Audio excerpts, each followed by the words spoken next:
अगले और पिछले जन्म के बारे में जानने की उत्सुकता अधिकांश लोगों में होती है। इसे जानने के कुछ तरीके धर्म पुराणों में बताए गए हैं। इस जन्म में मनुष्य योनि मिलने का अर्थ यह नहीं है कि अगला जन्म भी इसी योनि में मिलेगा, क्योंकि जीवन मरण और अगला जन्म सब कुछ कर्मों के आधार पर ही तय होता है। गरुड़ पुराण में मनुष्य के हर कर्म का लेखा जोखा दिया गया है, जो न केवल उसके पाप पुण्य का निर्धारण करते हैं, बल्कि मरने के बाद मिलने वाली सजा और अगले जन्म की योनि के बारे में भी बताते हैं। कई बार गलत कार्य करने वाले यह सोचते हैं कि कोई उन्हें देख नहीं रहा है, इसीलिए कई बार लोग ऐसे पाप कर देते हैं जिनके गंभीर परिणाम न केवल इस जीवन में बल्कि अगले जीवन में भी भुगतने पड़ते हैं। दोस्तों, स्वागत है आपका हमारे चैनल वैदिक ज्ञान संगम में। आपसे विनती है कि चैनल को सब्सक्राइब कर लीजिए और कमेंट बॉक्स में जय श्री नारायण लिखकर परमात्मा को अपना आभार व्यक्त कीजिए। अगले जन्म को लेकर लोगों के मन में जिज्ञासा होती है कि वे मनुष्य बनेंगे या पशु या फिर कीड़े मकोड़े। यदि इंसान बनेंगे तो महिला के रूप में जन्म लेंगे या पुरुष के रूप में। इस बारे में गरुड़ पुराण में जो बताया गया है उसे आप इस वीडियो में आगे देखेंगे। दोस्तों, पाप कर्मों के अनुसार आपको अपने अगले जन्म में मनुष्य, पेड़ पौधे, कीड़े मकोड़े, पक्षी, सांप, छछूंदर इत्यादि योनियों में से कौन सी योनि मिलेगी, यह जानने से पहले जानना जरूरी है कि क्या सच में पुनर्जन्म होता है। आइए इस बात को एक उदाहरण से समझते हैं। कई बार बालक जब पैदा होता है तो उनमें किसी प्रकार का दोष होता है। कई बालक किन्नर पैदा हो जाते हैं या फिर ऐसे पैदा होते हैं जिनमें कोई शारीरिक दोष होता है, जैसे कोई जन्म से ही विकलांग पैदा होता है या जन्म से ही देखने में असमर्थ होता है। ऐसा होने के पीछे विज्ञान अपना तर्क देता है। दोस्तों, धर्म ग्रंथों में इसके पीछे का कारण कर्मफल दोष बताया गया है, क्योंकि इस जीवन में बच्चे को उसके पिछले जन्म के कर्मों के आधार पर कष्ट भोगना तय होता है, इसलिए शारीरिक असमर्थता पैदा होने के साथ ही आती है। भविष्य पुराण में लिखा हुआ है कि पांडव भाइयों को अलग अलग घरों में जन्म अपने अपने कर्मों के अनुसार मिला था।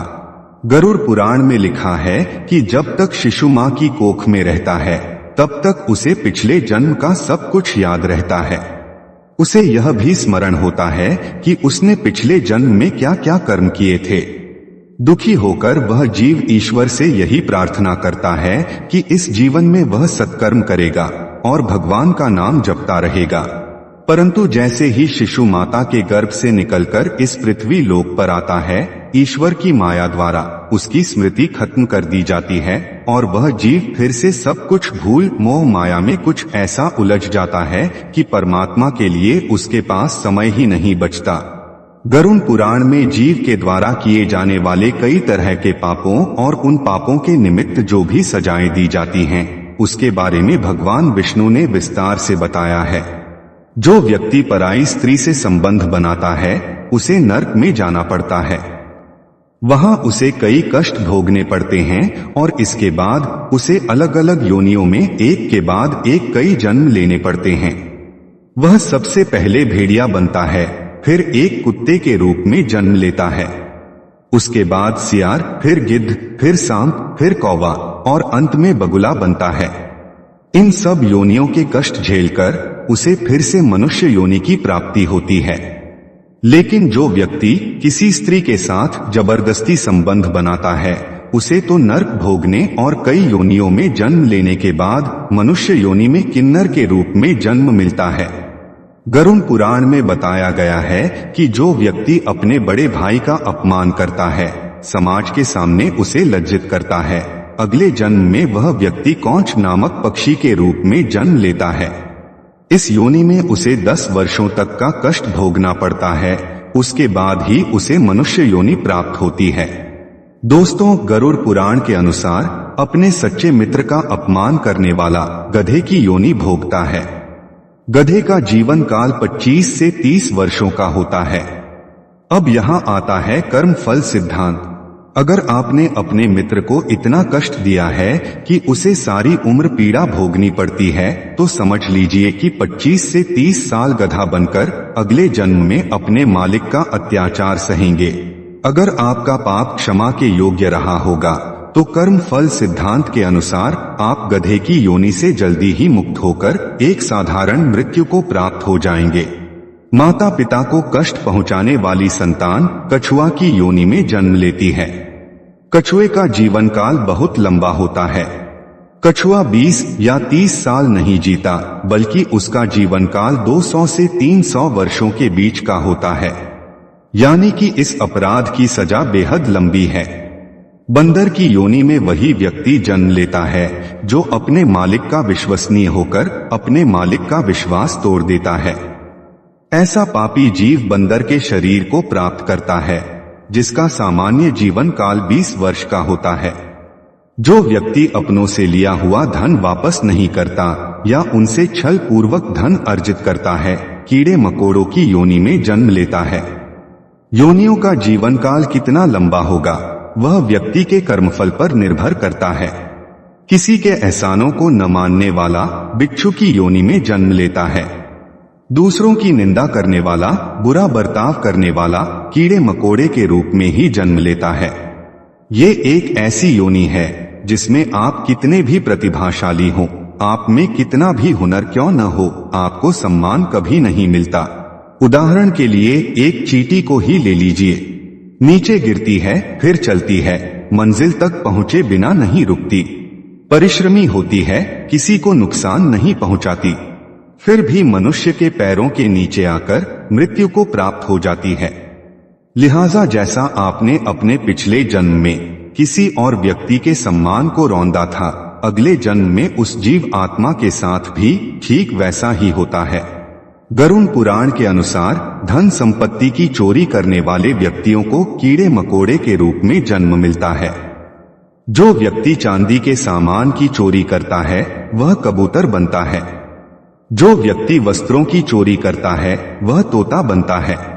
सुगंधित पदार्थों की चोरी करने वाला व्यक्ति छछूंदर के रूप में जन्म लेता है। किंतु यदि अपराध चोरी से बड़ा हो तो और भी कष्टदायी योनि प्राप्त होती है। जो व्यक्ति किसी की हत्या करता है तो उसे गधे की योनि में जन्म मिलता है। उसके बाद वह हिरण की योनि में, फिर मछली, फिर कुत्ता, फिर बाघ और अंत में मनुष्य की योनि प्राप्त होती है।